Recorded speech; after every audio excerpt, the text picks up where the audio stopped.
কিন্তু একটা সমস্যায় পড়ে গেছি, বিশাল সমস্যায় পড়ে গেছি, সেই সমস্যা থেকে উদ্ধার হতে পারছি না।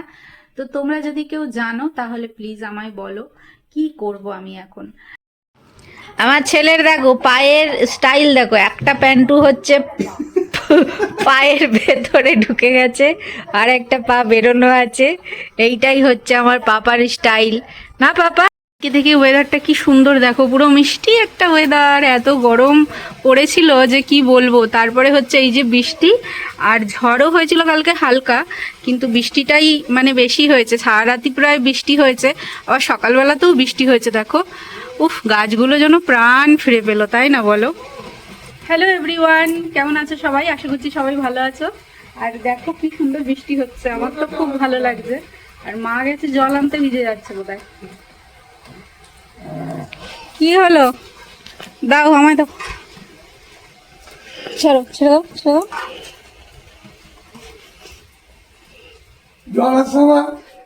জল যখন হচ্ছিল, যখন জল আসছিল, ভিজে গেছে তো, আর দাঁড়াতে হবে না, চান করে নাও, যাও। ওই যে চা রেখেছি ওখানে রান্নাঘরে ঢেকে, হাঁপাচ্ছ পুরো।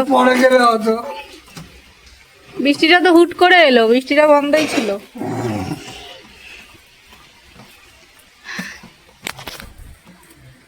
অনেকদিন পর বৃষ্টিটা দেখলাম, মানে শীতকালের পর এই যে বৃষ্টিটা হচ্ছে, বেশ ভালো লাগছে। আর এই যে বৃষ্টিটায় পুরো গাছপালাগুলো যে জল পাচ্ছে, সেটা আরো বেশি ভালো লাগছে। তো এই যে দেখো পুরো রাস্তাতে টুপুর টাপুর বৃষ্টি পড়ে, নদী এলো বান, কি সুন্দর লাগছে বলো। আমি এখনো রান্না বসাইনি, রান্না অর্ধেক মা করে ফেলেছে, অর্ধেক কি পুরোটাই করে ফেলেছে। এখন শুধু ভাতটা করা বাকি আমার। তো চলো ঘরে যাই, আমার ছেলে কি করছে তোমাদের দেখাই, চলো।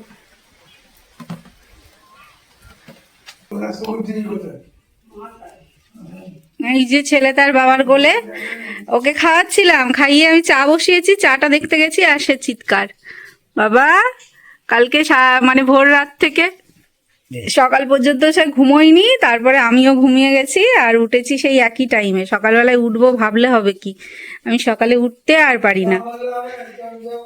তো এখানে দেখো ভাত বসিয়েছি, মা ওদিকে রান্না করে ফেলেছে। আজকে শনিবার যেহেতু, সেই জন্য আজকে বিউলির ডাল করেছে মা, ডাঁটা ঝাল, আর ওই বড়া ভাজা করেছে। মটর ডাল ছোলার ডাল ছিল, পোকা লেগে যাচ্ছিল বলে মা বললো তাহলে এগুলো ভিজিয়ে বড়া করি।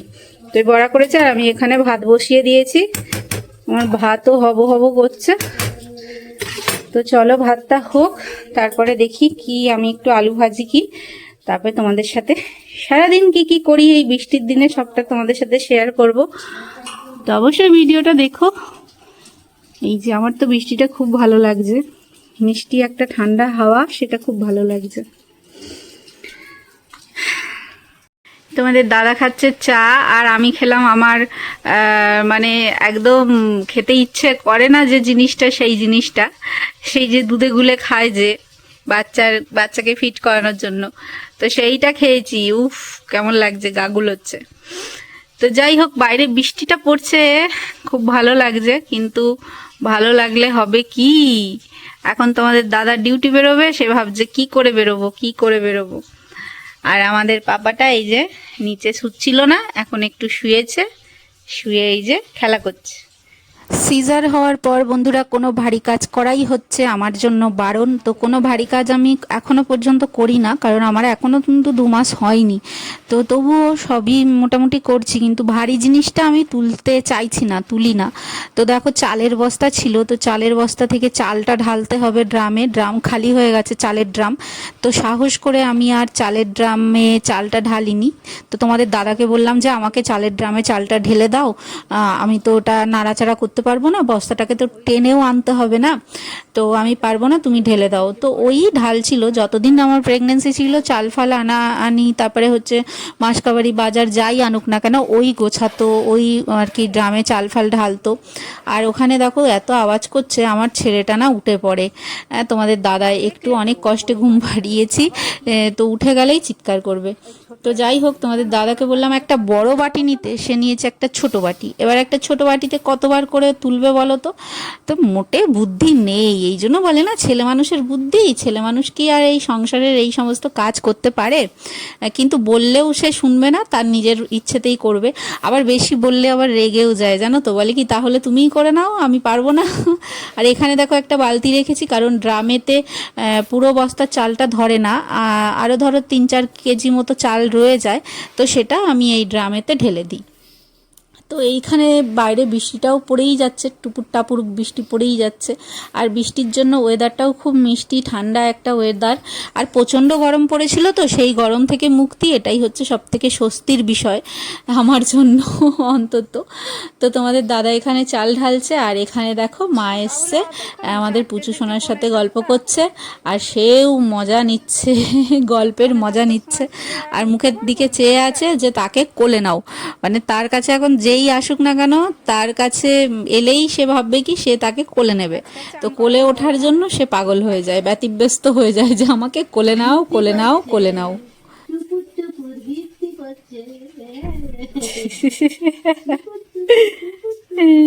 আমি নেবো না, আমি নেবো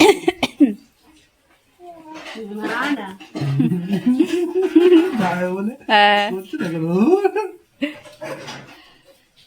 মা তো ওদিকে রান্না করে নিয়েছে, মানে বিউলির ডাল ডাটা করেছে সর্ষে পোস্ত দিয়ে, আর বড়া করেছে। তা আমি ভাবলাম এখানে একটুখানি আলু ভাজা করি আর পটল ভাজা করি, আর এই যে আমের একটুখানি চাটনি করব। আসলে নিরামিষের দিনে না কি রান্না হবে কিছু বুঝে পাওয়া যায় না। আবার সবাই যদি সবটা খায় তবু হয়, কিন্তু সবাই তো সবটা খায় না।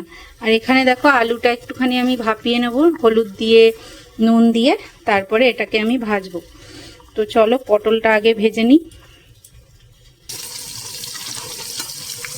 পটলগুলো পুরো ছাল ছাড়াইনি, পুরো এই একটুখানি চেঁচে নিয়েছি, নিয়ে ভাজা করছি। এরকম করে ভাজা খেতেই ভালো লাগে। আর পুরো ছাল ছাড়িয়ে নিলে, এই যে গায়ের স্কিনটা ছাড়িয়ে নিলে না, তখন জল জল জলের মতো হয়ে যায়। আমার এইভাবেই পটল ভাজা ভালো লাগে।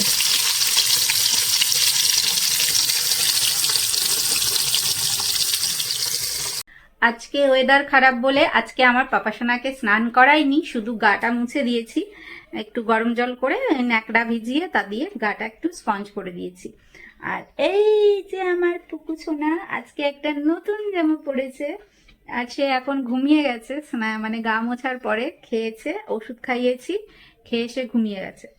কিন্তু একটা সমস্যায় পড়ে গেছি, বিশাল সমস্যায় পড়ে গেছি, সেই সমস্যা থেকে উদ্ধার হতে পারছি না। তো তোমরা যদি কেউ জানো তাহলে প্লিজ আমায় বলো কি করব আমি এখন। মানে ওর যে পটির প্রবলেমটা হচ্ছে, সেই তোলা দুধ মানে কোটোর যে দুধ, সেই দুধ খাইয়েছিলাম, কারণ ওর দুধে পেট ভরছিল না প্রথম প্রথম, তো ওই দুধ একটু খাওয়াতাম আর বুকের দুধও খেত। এই করতে করতে ওর কনস্টিপেশনের মানে প্রবলেম হয়ে যায়, মানে কষা পায়খানা হচ্ছে, আর পায়খানাটাও রোজ করছে না, এরকম অবস্থা হয়ে গেছিল। তারপরে সেই ঘরোয়া পদ্ধতি যেটা হয়, ওই পানের বোটা দিয়ে তাতে তেল বা বোরোলিন লাগিয়ে ওটা ঢুকিয়ে দিলে তারপরে পটি করতো। তো সেটা করছিল, কিন্তু ওর ইদানিং ওটাতে অনেক কষ্ট হয়, এত কাঁদে, তো আমি আর করাতে পারছি না। মানে 2 দিন 3 দিন 4 দিন হয়ে যাচ্ছে, যেমন ধরো আজকে 4 দিন হয়ে গেল এখনো হচ্ছে না। আর এই জন্য ডাক্তার দেখিয়েছি, ডাক্তার ওষুধ দিয়েছে, 2 রকমের ওষুধ ফষুধ দিয়েছে, এই যে ওষুধ খাওয়াই, তাও নিজে থেকে এখনো পর্যন্ত পটি হয়নি। তো ডাক্তার বললে এটা নর্মাল, আর 2 দিন দেখুন, যদি মানে না হয় তখন আবার নিয়ে যেতে হবে, ওষুধ হয়তো দেবে কিছু। তো এই হচ্ছে সমস্যা, জানো তো আমার পাপা সোনাটার। মানে সেই জন্য কিছু ভালো লাগছে না, মানে আর ওর পটি হচ্ছে না বলে ওর একটা অস্বস্তি হচ্ছে শরীরে। কি বলবো বলো, মানে এত কষ্ট হচ্ছে না, মানে ভাল লাগছে না। আর পটি ফটি গুলো হলে ওর শরীরটা হালকা থাকে, ও বাবা, ওর শরীরটা হালকা থাকে, ও সুন্দর খেলে। তা আজকে দেখো নতুন জামা পরেছে, বলো মিমিদের, গুনু করছো তুমি, বলবে না যে মিমিরা আমি নতুন জামা পরেছি আজকে? আরেকটা জামাগুলো অনেক জামা পেয়েছে, তো এবার জামাগুলো রেখে দিলে আর পরতে পারবে না, যা 1 দিন 2 দিন পরে, কারণ এখন তো মানে দিনকে দিন বাড়বে আর ছোট হয়ে যাবে জামাগুলো। তো সেই জন্য পরিয়েছি আজকে। আজকে দুপুরবেলায় ফ্রেন্ডস ঘুমটা খুব ভালো হয়েছে, কারণ আমাদের সোনা পাপা একটু ঘুমিয়েছে। ঘুমিয়েছে বলতে সে ঘুম থেকে উঠে উঠে পড়ছিল, তারপরে একটু খাচ্ছিল, খেয়ে খেয়ে আবার ঘুমোচ্ছিল। আর আজকে তো ঠান্ডা ঠান্ডা ওয়েদারটা ছিল, সেই জন্য ঘুমিয়েছে। আর আমিও দুপুরবেলায় ও ঘুমিয়েছে বলে আমিও মানে ঘুমাচ্ছিলামই, ভিডিও এডিট ছিল সেগুলো করেছিলাম। তারপরে দেখি উঠে উঠে পড়ছে, তারপরে কি করব, ওকে বুকের ওপরে নিয়ে আমিও শুয়ে ঘুমিয়ে গেছি। তারপরে সন্ধ্যাবেলায় উঠেছি, ওঠার পরে বসেই ছিলাম। এখন অনেক বাজে, তো ইচ্ছে হলো একটু চা খেতে। তো এই যে চা করেছি, গরম গরম চা আর হচ্ছে বিস্কিট। তো চলো এটা খাই। আর রাত্রিবেলায় কি খাওয়া দাওয়া হবে তোমাদের সাথে পরে বলছি সেটা। তোমাদের দাদা তো এখনো আসেনি, এখনো কি এই টাইমে তো আসে না, ও তো আস্তে আস্তে সেই 11টা সাড়ে 11টা বেজে যায়। তো আসুক, তারপরে দেখতে থাকো আজকে কি আর বৃষ্টির দিনে করব। আজকে তো রান্না বান্না সেরকম কিছু করিনি, আজকে মাই করেছিল। মা ওদিকে অর্ধেক করেছে, আমি এদিকে অর্ধেক করেছি। এই হচ্ছে আজকে, যেহেতু শনিবার, শনিবার দিনকে নিরামিষ থাকে, তো সেই জন্য আর কি মাছ মাংস তো হবে না। আর কালকে সানডে, কালকে দেখা যাক কালকে কি হয়। তো চলো গরম গরম চাটা খাই, আয়েস করে করে এই ম্যাচ নিয়ে নিয়ে চাটা খাই। আর আমাদের বাবাটা রয়েছে তার ঠাম্মির কাছে, ওই ঘরে আছে, আর সে চুপচাপ আছে, ঘুমোচ্ছে, ওই জন্যই আছে ও ঘরে। তো তাড়াতাড়ি চাটা খেয়ে নিই, না হলে কখন আবার কান্না করবে, ব্যাস তখন ব্যাস ওর কান্নার তালে আমাকে তাল মেলাতে হবে। আমার ছেলের দেখো পায়ের স্টাইল, দেখো একটা প্যান্টু হচ্ছে পায়ের ভেতরে ঢুকে গেছে, আর একটা পা বেরোনো আছে। এইটাই হচ্ছে আমার পাপার স্টাইল, না পাপা? আজকের স্টাইল বলো এটা, হ্যাঁ? কেমন লাগছে? তোমাদের দাদা এসে গেছে, আর এই যে এখন টিভি চালানো হচ্ছে, আর আমার পাপা এখানে খেলা খেলা করছে। বাবা, এই যে তাকা, এদিকে তাকা পাপা রে। বাবা, তুমি বসে পড়লে কেন? হাত পা ধুয়ে আসো না, খাবো তো। তাড়াতাড়ি এসে তো খাই, খিদে তো পাচ্ছে। আজকে রাতে আমি করেছি হচ্ছে লুচি, আর হচ্ছে দুপুরের তরকারি আছে, ওইটা দিয়ে বাবা মা খাচ্ছে। আর আমার ভাত আছে, আমি জল ঢেলে খাবো, পান্তা ভাত খেতে ইচ্ছে করছে। বর্ষাকালে জল বৃষ্টিতে পান্তা ভাত খেতে ইচ্ছে করছে, কি করবো বলো? তা এখন খাবো পান্তা ভাত।